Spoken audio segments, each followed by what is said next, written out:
माझा एक मित्र ना अतिशय रागारागानं माझ्याकडे आला आणि मी त्याला जेव्हा कारण विचारलं, त्याने सांगितलं की पंकज मी ना 25 वर्षाचं होम लोन घेतलं होतं. मागचे 10 वर्ष झाले मी इमाने इतबारे त्याचं रिपेमेंट करतो आहे. पण 10 वर्षांमध्ये ना माझं लोन खूप कमी प्रमाणात कमी झालेलं आहे. ही बँक मला फसवत तर नसेल ना? मी म्हटलं, "तर किती लोन घेतलं?" तर त्याने सांगितलं की त्याने 40 लाखाचं लोन 9.5% व्याजदरानं 25 वर्षासाठी घेतलं होतं. त्याचा ई-एम-आय आला होता ₹34,950. मागच्या 10 वर्षापासून 34,950 चे 120 इन्स्टॉलमेंट त्यांनी भरले. म्हणजे टोटल साधारणतः ₹41,94,000 त्यांनी भरले. आणि 10 वर्षापासून एवढी अमाउंट भरून त्याचं लोन 40 लाखावरनं फक्त 32,40,000 एवढंच कमी झालं होतं. म्हणजे साधारणतः ₹41,94,000 रिपेमेंट करून त्याचं लोन फक्त 7,60,000 नच कमी झालं. ही तर चक्क फसवणूकच आहे ना. माझा मित्र अतिशय रागारागानं बोलत होता.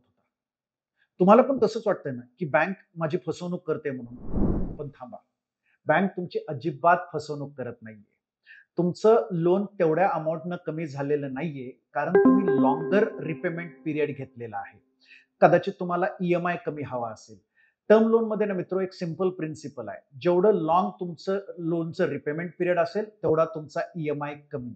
आणि टर्म लोनमध्ये ना जेव्हा तुम्ही ई-एम-आय भरता, त्या सुरुवातीच्या काळामध्ये इंटरेस्ट हा जास्त घेतला जातो आणि प्रिन्सिपल किंवा मुद्दल ही कमी असते. मात्र जसा-जसा तुमचा लोन रिपेमेंट पुढं-पुढं जातं, तसं तुमचं इंटरेस्ट ई-एम-आय मधनं कमी वसूल केलं जातं आणि प्रिन्सिपल किंवा मुद्दल ही जास्त असते. तुम्ही लोन 25 वर्षासाठी घेतलं होतं ना, मग जर इंटरेस्ट रेट सेम राहिला आणि तुम्ही ई-एम-आय वेळेवर भरला, तर तुमचं लोन 25 वर्षात संपणारच आहे ना. मग यात फसवणूक कसली आहे?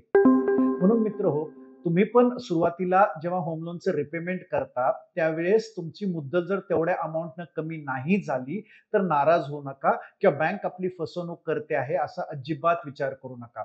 तुम्ही लॉंगर रिपेमेंट पिरियड घेतलेला आहे. त्याच्यामुळे सुरुवातीच्या काळामध्ये बँक इंटरेस्ट जास्त घेणार आणि मुद्दल तुमची कमी अमाउंटनं कमी होणार.